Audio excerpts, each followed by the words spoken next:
Hello, Facebookers. I'm so sorry. I managed to have my computer crash on me. Here's what I was saying. Okay.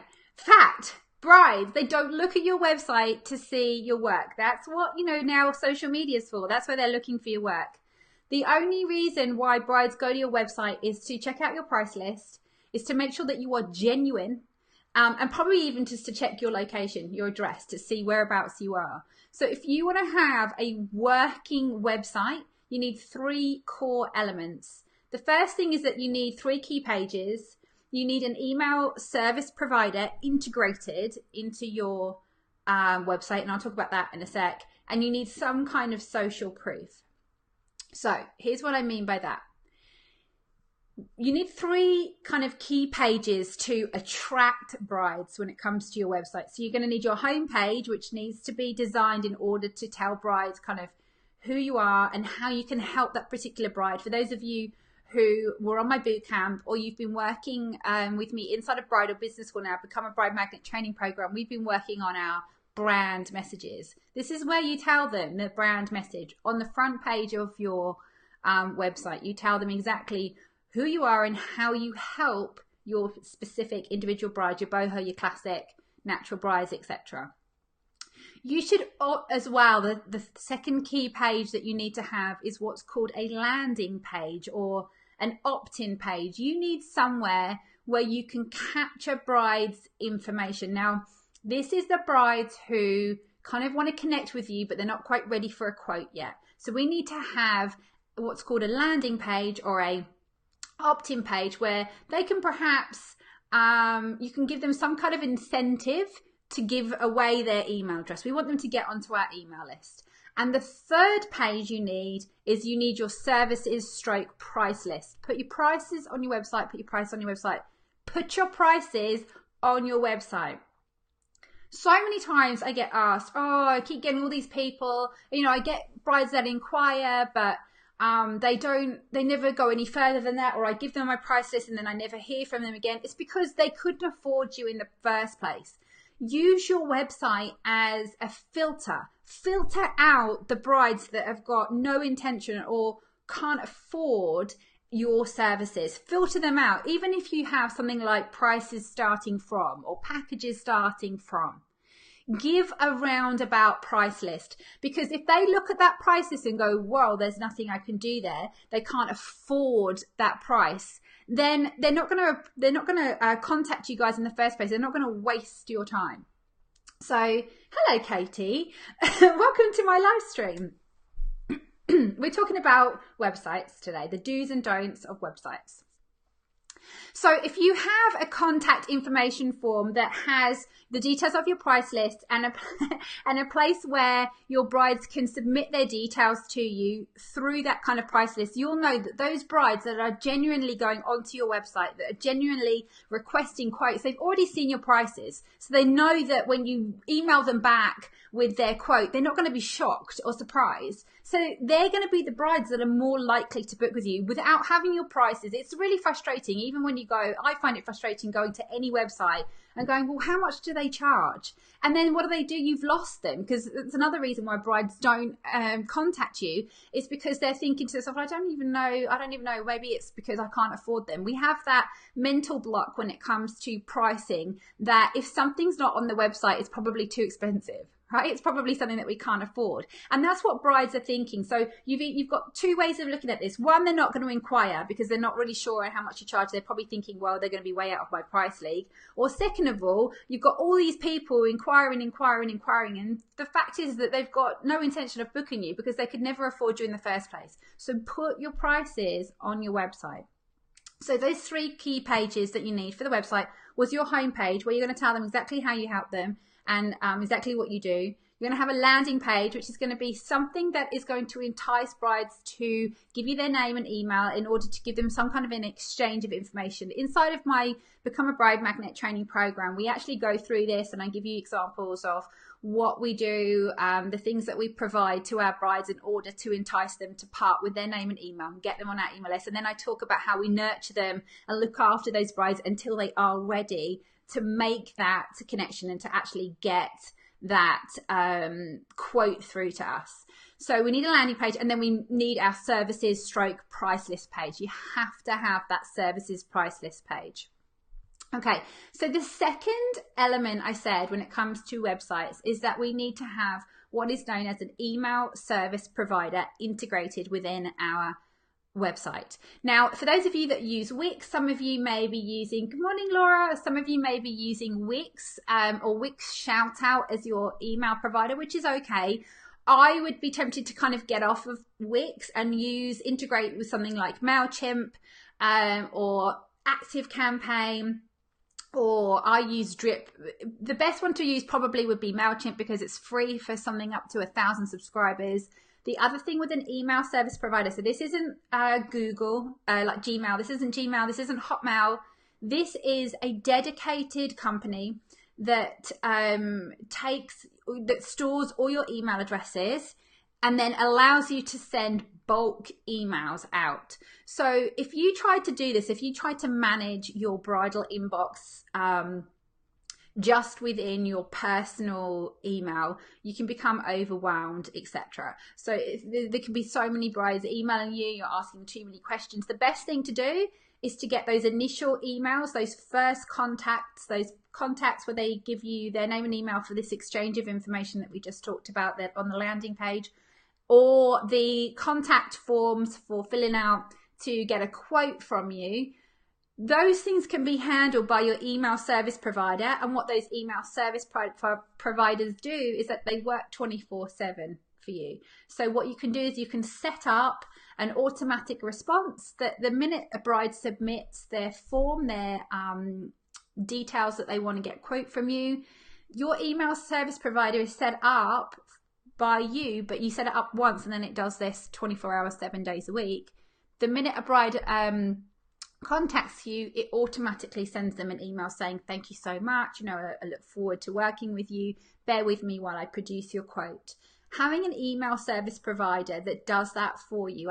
I've talked before about how I've lost brides because I didn't do this. I had a bride inquire and I thought, I must get to her, and then something happened at home and then I missed out, and the next thing I know, I've gone back to her 3-4 days later, and this was like, a potential $1,000 booking, and it's gone because I didn't make any kind of contact or connection.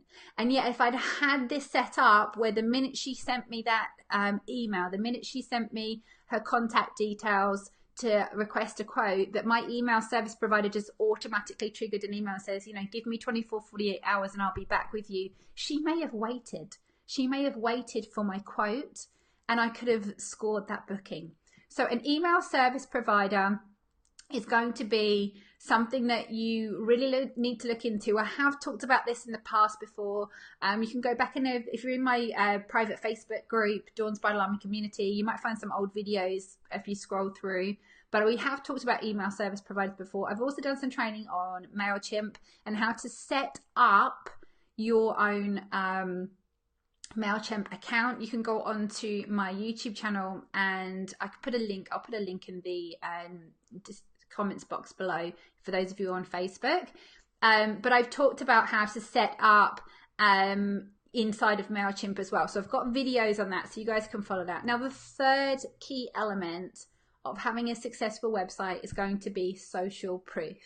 Social proof meaning your Facebook and your Instagram accounts, your awards, accreditations, any mentions you've had in magazines or TV, websites, blogs, etc., any publications that you've had. So the social proof is another important thing. Again, it shows that your brides, that you are credible. If you don't have any awards and accreditations, don't worry about that. It's not a big deal that you don't. I'm just saying that you put them on your website if you have them. But you can have your social proof where you've had testimonials from your brides. Maybe even if you've got reviews on your Facebook page, you could insert those into your website. And you can insert your Instagram accounts, and especially if you're using Wix or WordPress, all of them, Squarespace, they all allow you to insert your feeds from your Facebook accounts and your Instagram accounts into your websites. So social proof is another one. I would also say that galleries are out. Don't have galleries on your website anymore. Instead, insert your Instagram accounts as your gallery. So it kind of then encourages brides to follow you on some social media, or even insert if you use Facebook only as your way of displaying your work. Again, you could insert your Facebook feed into your website. I think that galleries, the problem with galleries, like I said at the beginning, 1, 2, 3, and they're gone. And the thing with galleries is that they can fill your website up, and they can create such a time waste. You know, when you're loading up all of the details into when they're trying to load up your website, and the galleries, because there's so many images on them, it's taking ages for your websites to load, especially if they're on a slow. This is not because anything really that you've done as such. Photos, we know photos and videos are going to make our websites be a little bit slower. Now, just having like 1 video, 2 videos and a couple of photos, that's not going to do it. But having a big gallery of either videos and photos, it's going to take a long time to load up the website. And what that means is that they're looking at it thinking, oh, this is taking too long, and they're gone. Attention spans are really short, and we want to capture attentions really, really quickly. So making sure that your gallery is not actually a gallery, I would insert your Instagram account. Have your Instagram account as your gallery. And what that does, as I said, it kind of then thinks, all right, let's push them over onto our social media, and you can get them looking at your things there. And they're likely then to connect with you on social media as well. So it's just getting them to go across platforms.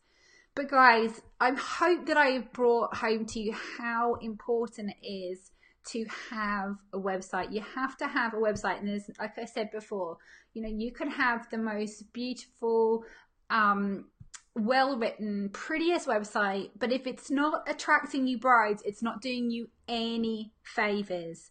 There is no reason for a bride to contact you if you just have a subscribe to my newsletter. It's not worth it for them. You need to make every effort you can as the business owner, as the marketer of your business, to make sure that your website is something that brides are going to click on it, and it's going to take them through to the places that they want to go. It should flow to the fact of, you know, click here for a price list, or click here to submit your details for a quote, or click here, you know, to check out our Instagram page. You know, you can have this whole linking through to our other social platforms with no problem, but we need to entice our brides, if we can, to try and part with their name and email address, because once we've got those brides on our email list, we can then use different tactics to attract them. We can use, if these brides are not ready to get a quote, but they've downloaded your little freebie on your landing page, that to now you've got their email address, there's nothing then stopping you from emailing them saying, hey, you know, I hear you've got a wedding coming up. If it's within the next 12 months, I'm now taking on bookings. If it's outside of 12 months, you know, stay on my email list, and I'll let you know when I release my dates for, you know, 2019. So websites, get your prices on your websites. Guys, if you want to filter out these people who are not worth it to you, they're just, you know, applying and they're never getting back to you, you need to have, it's the prices. It's the whole prices thing. You've got to have your prices on your website. I'm going to be now doing a Q&A in my private Facebook community, Dawn's Bridal Army community. If you go to facebook.com/groups/Dawn's Bridal Army, you can join my free Facebook group with hair and makeup artists or bridal stylists within that from all around the world. You can join that at any time you want. It's a totally free group, but I'm going to go in there now, and I'm actually going to be answering some questions that have come up on Instagram and Facebook. So I look forward to speaking to you guys again. I will be back next week with the next episode. So I hope you've enjoyed Bridal Business TV today. Let me know in the comments, and I shall catch you guys again really soon. All right, take care.